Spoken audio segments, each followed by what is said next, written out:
Hello and welcome to today's video, where we will uncover the mystery of Easter Island, one of the most remote inhabited islands on Earth. Located in the southeastern Pacific Ocean, Easter Island is shrouded in mystery, with many unanswered questions surrounding its inhabitants, the Rapa Nui people. This small island is shrouded in mystery, with its iconic statues and ancient civilization. In this video, we will explore the history and legends of Easter Island, as well as the cultural and environmental factors that may have contributed to its decline. So, let's begin. In the southern Pacific Ocean, a remote volcanic island looms out of the sea with giant stone statues called moai. The Easter Island statues are as mysterious as they are famous. Located on the island of Rapa Nui, aka Easter Island, one can't help but wonder, who put these giant stone heads on Easter Island? And what was their purpose? Easter Island, 24 kilometers long by 16 kilometers wide, was named by Dutch navigator Jacob Roggeveen, who landed there on Easter Sunday 1722.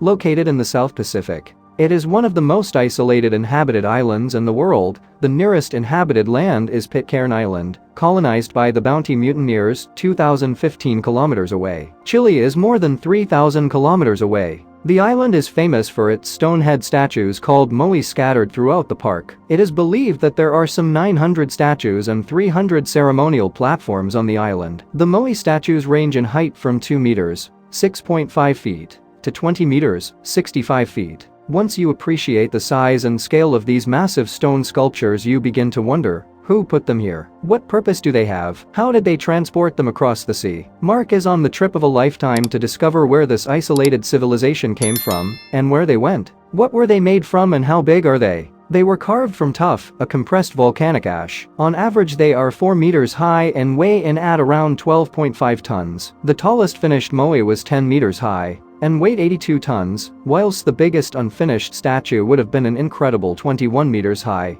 and weighed an enormous 270 tons. No wonder they didn't finish carving it. What did they represent? Recent theories believe that they were representatives of dead ancestors, as well as the embodiment of powerful chiefs, both living and deceased. Some of the statues have a red stone hat or top knot. This is believed to symbolize the hair of chieftains, giving the statue additional power and status. The statues mainly faced inland, supposedly watching over the people except for 7 that are looking out to sea. How are the moai moved? We still don't really know for sure. Most likely it involves some combination of ropes, log rollers, wooden sleds, and a great deal of manpower. Numerous experiments have been carried out to try and transport statues, using only the resources available at the time. None so far have been successful, although in 2011 2 American universities proved that a 3 meters high moai weighing 5 tons could be moved in an upright position by just 18 people using 3 ropes, elbow grease and a great deal of teamwork. When you first see a moai statue, you are drawn to its disproportionately large head compared to body length,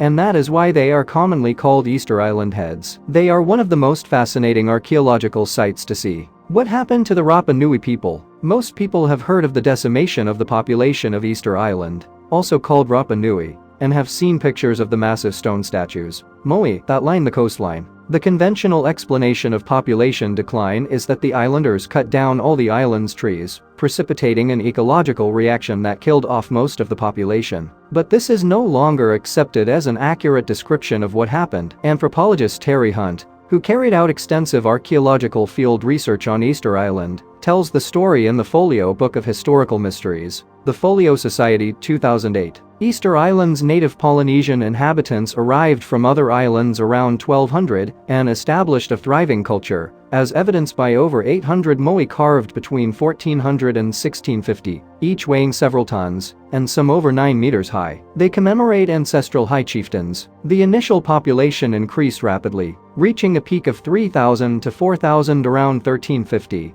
And remaining fairly stable until the Europeans arrived. But by 1877 the population had decreased to 111. What caused such a dramatic decline? There are several proposals to explain how the moai were moved. The most popular involve wooden logs. The statues were either moved along on rolling logs or pulled on wooden sleds by ropes. Another ingenious proposal is that the statues walked from the quarries to their coastal destinations, being rocked from side to side by islanders pulling on ropes attached to the statues' heads. rather like moving an upright fridge. Easter Island was covered with palm trees for over 30,000 years, but is treeless today. There is good evidence that the trees largely disappeared between 1200 and 1650. Assuming that wood was used to move statues, a popular proposal was formulated that the islanders, besotted with their moai, cut down all the palm trees in order to move statues. When the trees went, the whole ecosystem deteriorated, soil eroded quickly, most birds vanished having no place to nest, many plants vanished.